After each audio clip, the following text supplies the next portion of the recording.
apologise if I cough this morning. I'm still recovering from COVID. I've looked up a few COVID jokes for you. I'm afraid they're all a little tasteless. And I do have my hall soothers with me, these things, for the cough. I don't know if you know, but the man who invented hall soothers died recently, and he requested at his funeral there be no coughing.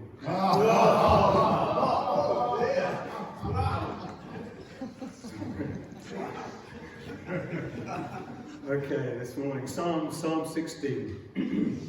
I prepared the majority of this talk while I was in hospital, and I had half imagined that it would be the best talk I've ever given. I thought, 9 days with nothing to do apart from meditate on God's word. But I found it impossible to concentrate on anything. It was ridiculous. So you have the benefit this morning of my complete lack of attention for 9 days. So if we start and finish within the same psalm, we're ahead of the game. And I was a bit struck this morning. We were all giving testimony about faith and things. I found the last month or so a bit of a tough time. I've kind of had a bit of a wobble, and then I've got to get up in front of you lot and talk about faith and surety and strength and all that kind of thing. And I don't feel like it really. But I guess ultimately it doesn't change the truth, does it? So we'll give it a go and see how we get on, shall we? Psalm 16. Psalm 16, it's a miktam of David. And if you're not sure what a miktam is, you're not on your own. I don't think anyone really knows what a miktam, but it's one of them. It's a miktam, and there are 5 other miktams. And all the miktams are written by David, and they seem to be written by him when he's in a bit of a fix, a bit of a tricky situation. And as for Psalm 16, we don't really know what the tricky situation was. It doesn't say what the tricky situation was. But there was one, because Psalm 16 starts with this. Verse 1. Keep me safe, O God. Help, basically, help. So I was in hospital. I've been having chest pains for about 3 months. And the doctors had done a scan of my heart and found out that one of the big vessels that supplies the blood supply to the heart had more or less stopped, closed off. And I was in hospital, I was thinking, help me, oh Lord, help, keep me safe. And I wonder perhaps this morning, is any of you out there thinking, keep me safe, oh Lord, help. It's a great prayer, help. And as I said, we don't know what the danger was for David. Verse 10, when we get to it, will give us a bit more information about what's going on. But we don't know what the dangerous situation was. The second part of verse 1 says, in you I take refuge. So when David's in trouble, the first place he goes to take refuge is in his God, in the Lord. In you I take refuge. In hospital I realised that when I'm in trouble, that God comes low down on the list. There's various other things I do to take refuge. I get busy, I do jobs, I do stuff. There's not much to do in hospital, but I find stuff to do. Trust me. Distraction. Oh, I love distraction. I love Radio 4. It's a sign of my age. The life cycle of the octopus has never been so interesting as when you've got something important to do. I don't normally think about octopuses, but it's distraction, isn't it? That's where I go for refuge. I wonder, where do you go for refuge? Board games. Where? Board games. Paul goes to board games. Where do you go for refuge? David goes to God first. Verse 2. I said to the Lord, you are my Lord. So I'm guessing, I'm not sure, but I'm guessing at this point David is a king in waiting. He's not yet got to be the king. He's a king in waiting. And here he is, he's in trouble. And he reminds himself, I am a king, but I serve a greater king. And I wondered if we are in trouble, perhaps we need to remind ourselves who rules our lives, who rules over our lives. We can take reassurance that the one who rules over our lives, the king of our lives, is concerned for us. He physically wants to rescue us. In the second part of verse 2, apart from you, I have no good thing. So in other words, good things are good, but only in so much as they involve God. Good things are good, but only in so much as they involve God. David is saying, I think the thing that I value most in the world is God. And I don't know if you remember the passage in Matthew when Jesus teaches about money, and he says, don't store up for yourselves treasures on earth, for where your treasure is, your heart will be. David's heart is with his God and the things of God. So when David is in trouble, he takes refuge in God. He reminds himself that God is his ruler and that the Lord is the most valuable thing in his life. And at this point, if you're like me, you might be feeling a little disheartened, a little discouraged as you measure yourself up against David's example. I fear it's about to get worse again there, I'm sorry. Verse 3. David takes delight in other believers. Would that be true of us? I wonder. David looks at the harsh wilderness of human relationships. He's unsure of who to trust, unsure of who can be relied on. He sees other believers as these little oases in the desert. I think we've got a picture of some oases, yeah. Places of rest, of refreshment, of encouragement. How do we view our relationship with other believers? Is it like discovering an oasis, or is it perhaps like discovering a stone in your shoe? Now, I've decided for us that our interactions aren't always like discovering an oasis. Now, I realise this might reveal more about me than it does about you, but we're going to go with that. So, if your relationships with other believers are less like the oasis and more like the stone in the shoe, then I think that there may be a couple of reasons for that. So if our relationships with other believers fall short of David's standards, there might be a couple of reasons for that. Where does the problem lie? Well, I think there's two possible places where the problem might lie. The first place it might lie is with you lot. I think that's the most likely source, isn't it? It's you lot. That's where the problem lies. You lot are not wholeheartedly pursuing a relationship with God. Your half-heartedness is the reason that I don't delight in you lot. Okay? Do you think that's reasonable? Maybe. Maybe. Reason two is that the problem lies with me. It's unlikely, isn't it? Perhaps my issues with other believers and my interactions, the reason my interactions with other believers fall short of David's example, the reasons lie perhaps with me. Perhaps I'm half-hearted in my pursuit of the Lord, in my relationship with God. Perhaps I'm keeping a foot in the camp of the world, or maybe even a foot and a leg and an arm, perhaps, in the world. Perhaps the problem lies with me. I think sometimes you can see this worked out, and you can see when people go from church to church, and they're travelling from church to church, and they're looking for this oasis, the oasis of fellowship. They're looking for that fellowship which will meet my need, where I will have my needs met, where I will find those Christians that encourage me, that support me, that challenge me. And they never find it, do they? They keep moving, they never find it. Perhaps because the big problem is they take that problem with them. They carry that problem with them. The problem lies within them, and that they need to change, or they need to change something in them. The problem relating to other believers may lie with me. I might need to change.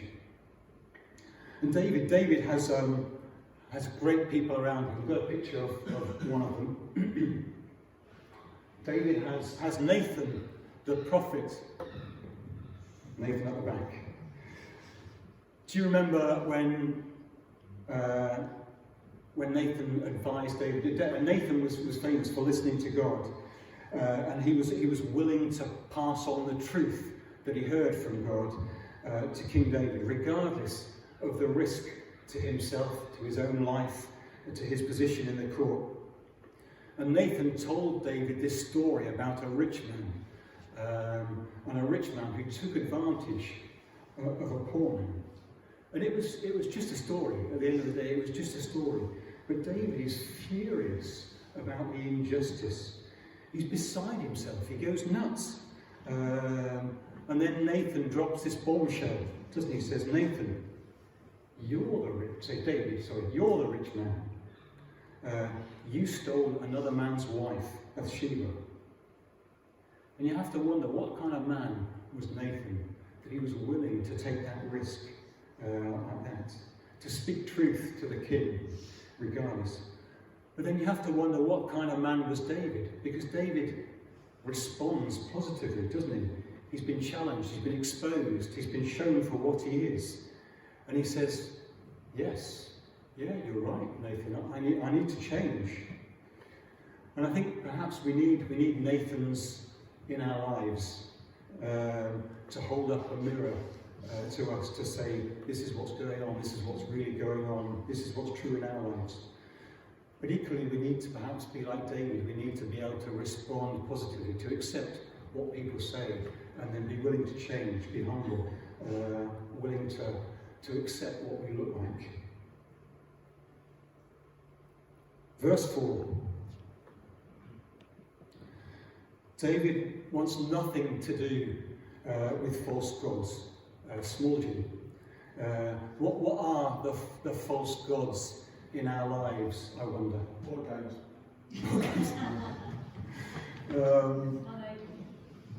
Board games, yeah, I'm not sure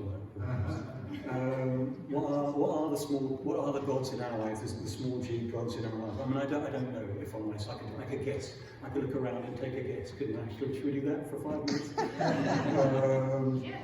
But a false god is any god that sits where God should be in our lives. Where the real God should be. That's a false god. And David wants nothing to do with false gods, small g. Verses 5 and 6. And the next one. Portion, cup, lot, boundary lines.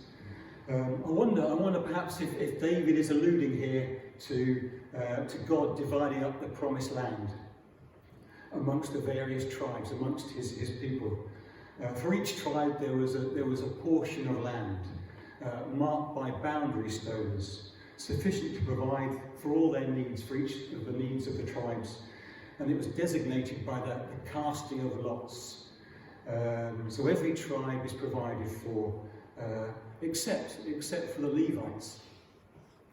And for the Levites, their provision was from what the people had given to God, what the sacrifice that the people had given to God, and the provision for the Levites would come from that sacrifice. The Levites are given no land. Their lot is the Lord. They're provided for from the Lord. And I wonder if this is perhaps what David is alluding to here in verses 5 and 6. God has put me here. He's put me here. He's given me what I need. And I'm happy with that. I'm content with that. And I think for David, that's no small thing to say, is it really? Because he was anointed king over and above his brothers. He had these impressive older brothers, and he was anointed king over and above these impressive older brothers, which can't be good for family unity, can it? David was anointed king while there was already an anointed king in the job. So he was anointed king, and Saul was already in the job, which wasn't good for David's life, for his own safety, his own well-being. And Saul spent most of the latter part of his reign chasing David, trying to kill him, trying to discredit him, trying to alienate him from everyone around, pursuing David. And David does everything right in life, doesn't he? But his life involves constantly moving, constantly being pursued, being wary of who to trust. David's experience is worry, stress, anxiety. But in verse 6 he says, "Surely I have a delightful inheritance." And you have to think, is David deluded? I mean, he can't be, can he? How is David able to say this? How is David able to say, "I'm happy with where I am, with what I have"? Well, I think perhaps it's because David's main focus is not on stuff, it's not on material stuff, it's not on popularity or success, but it's on his relationship with his God. And David's experience of all these difficulties, all these challenges, all these hardships and trials, is that he experienced God all the more nearer, all the closer. God is all the more real in each of these trials, in each of these difficulties. The greater the trial, the closer David experiences that relationship with God, that faithfulness and love. So again, for us, I guess, the risk is we feel totally defeated now. David sets this incredibly high standard, doesn't it? It's this bar which we can only look at and gaze at from a distance. But when I thought about how David had got to this point, you have to say David isn't Superman, is he? He wasn't born with superpowers. As a baby, I'm sure when he was worried, when he's anxious, he went to his mum first. He didn't go to the Lord first, did he? And as a toddler, I can't imagine that he said, "Lord, you are my Lord, you are in control, I will eat the vegetables." He didn't have these superpowers, he wasn't born with superpowers. He's developed these qualities. He wasn't born a paragon of faith. He's grown and developed these qualities over many years. And how did he develop these qualities? Well, verses 7 and 8 give us an idea. Verse 7, David pursues the Lord's counsel. Every day, throughout the day, David looks for and listens out for God's advice. David's life was characterised, wasn't he? He was known to be a man of prayer, a man of praise, which is why we've got the Psalms, because this is how he spent his days, listening out for the Lord, listening out for the Lord's counsel. And then what he learns in the day, what he understands in the day, what his mind perceives in the day, goes to work in his heart at night. His character, his personality is changed at night. What he understands changes him, changes who he is, how he responds. David learns, he processes, and he changes. And then verse 8. I think verse 8 is the key. I think verse 8 is the key to the whole psalm. And it's a habit that characterises David's life, I think. I have set the Lord always before me. And it's a bit like, I think, navigating on a bearing. I've got a picture of a compass, I think. Each day, David sets his compass. Where do I want to be? Closer to the Lord. So each day, David sets his angle as pointer, the direction of travel pointer on the Lord. He wants to be closer to the Lord. And then whatever comes up in the day, whether it be shepherd stuff, or it be king stuff, or it'd be wives and family stuff. Whatever happens in the day, he's able to navigate around it. And he's always headed in the same direction. He's always headed towards his Lord, because he's set the Lord before him every day. And I actually found this useful in hospital, believe it or not. In hospital, sleep does not seem to be something that they value greatly. They wake you up in the middle of the night to take your blood pressure. And they say, why is your blood pressure high, Mr. Rick? Because you've woken me up in the middle of the night to take my blood pressure. And when you wake up in the middle of the night at 3 o'clock, at 4 o'clock in the morning in hospital, it's a terrible thing. Your mind goes everywhere. It's on all sorts of bleak, terrible things. And my mind was all over the place. But I found it so useful to have this mental picture of the compass, and to say, you know, when I'm there at 4 in the morning, I just need to reset my direction of travel. I just need to say, you know, Lord, what would you have me to say? What would you have me do at this point? And I found it really useful to just pray, to give thanks, or whatever, just in that moment. And you know, when I wake up at 4 in the morning, just to reset that direction of travel, and to say, you know, Lord, just a word, a thought. And you know, I found it incredibly easy. I didn't. It was awful. As soon as I thought of one thing, there were 16 different thoughts popped into my mind, and it was a real challenge. But it was a useful thing. And it did get easier over those few weeks. It did get easier. And there's a man called Dallas Willard, who's an American philosopher and a Christian writer, and he said this. He said, the first and most basic thing we can and must do is to keep God before our minds. This is the fundamental secret of caring for our souls. Our part in thus practicing the presence of God is to direct and redirect the minds constantly to Him. In the early time of our practicing, we may well be challenged by our burdensome habits of dwelling on things less than God. That's not a familiar thing at all, is it?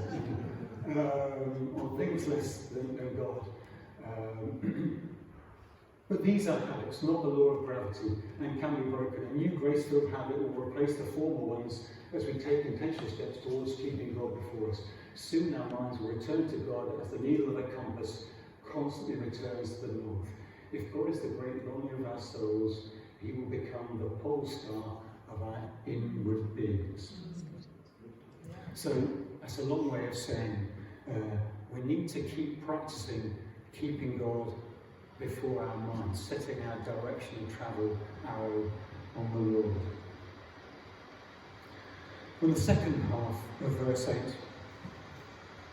David sets the Lord before him, and then the Lord appears at his right hand. Now, what's going on? He puts the Lord in front of him, he appears at his right hand. How does that work? Well, I think it's a theological thing rather than a physical thing. The right hand symbolises a position of authority. When Jesus ascends into heaven, he takes his place at the right hand of God. The right hand is the hand of blessing. When Joseph takes his 2 sons to see Jacob, his father, for blessing, Joseph brings his 2 sons to Jacob. The older, Ephraim, he sort of positions him before Jacob's right hand, the hand of blessing. And the younger one, Manasseh, he positions him before his left hand. And what does Jacob do? He crosses his arms over, doesn't he? And he blesses the younger one with his right hand, which upsets Joseph no end. In Revelation, Jesus holds the 7 stars, which represent the 7 churches. He holds the 7 stars in his right hand, the hand of sovereignty, the ruling hand. So that second part of verse 8, rather than God being a bit slippery, a bit hard to pin down, I think the idea is that as David intentionally puts the Lord before him as he intentionally sets the Lord in front of him.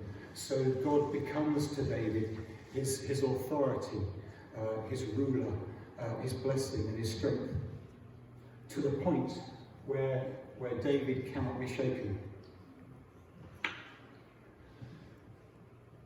Verses 9 and 10. So David here suggests that his relationship with God will persist in some form after he dies, beyond the grave. In 2 Samuel 12, Nathan gives David another prophecy. He says, when your days are over and you rest with your fathers, in other words, when you die, it's a fairly safe prophecy, isn't it, from Nathan. When you die, your house and your kingdom shall endure forever before me. Your throne shall be established forever. In other words, you will die, but your throne will last, will endure forever. And Peter quotes this bit of Psalm 16, verse 10, during his speech on the day of Pentecost. So on the day of Pentecost, Peter quotes this verse, and he uses it as an Old Testament prophecy towards Jesus, pointing towards Jesus being resurrected from the dead, which it surely is, it must be. But it also seems to be a sign of David's confidence in his God, in David's immense confidence in his God, that the God he's spent getting his life to know, spending his days getting to know, building this relationship. Surely this God would not end that relationship with the grave, with death. He would not allow that relationship to end with the grave. David says there must be some kind of continuation of this relationship with my God on the other side of the grave. Well, we know, don't we? He's right. But David can't know that for certain. So Psalm 16 begins with this cry of help, doesn't it? Help. Keep me safe. And verse 10 shows us that David is obviously fearful for his life. He's worried for his life. He's facing death. And we don't know where that threat comes from. We can assume perhaps that it's Saul again. Saul is chasing him, pursuing him, is hot on David's heels. So David starts the psalm with this cry of help.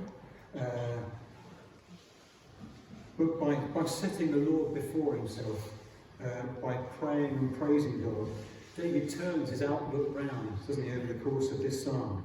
And by verse 10, David's arrived at this place of total confidence and total assurance. Even if I were to die, I don't think that will be the end of it. I shall not be shaken. And then finally, the psalm ends with this real upbeat testimony. David has found his life, he's found the way to a life filled with joy, the way to a life directed towards God.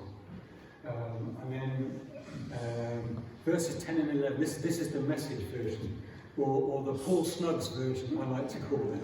It's the upbeat version. It's a bit more upbeat than the NIV. And it says, I'm happy from the inside out, and from the outside in, I'm firmly formed. You cancelled my ticket to hell. That's not my destination. And you go, woohoo, from Paul there. No, thank you, Paul. Now you've got my feet on the life path, all radiant from the shining of your face. Ever since you took my hand, I'm on the right way. So there you have it, Psalm 16. David says to us from 3,000 years ago, this is the way to a faith-filled, joy-filled life. Listen out to what God is saying every day. Be attentive to his counsel. And as you understand what he's saying to you, what he's revealing to you, allow that to change you, to change who you are. And every day, set your compass on the Lord, and you will never, never be shaken, whatever comes along. Amen. Shall I pray? Lord, I thank you. I thank you for this truth that that you love us, that you hold us in the palm of your hand, that we need never be shaken, because you are a great and glorious God.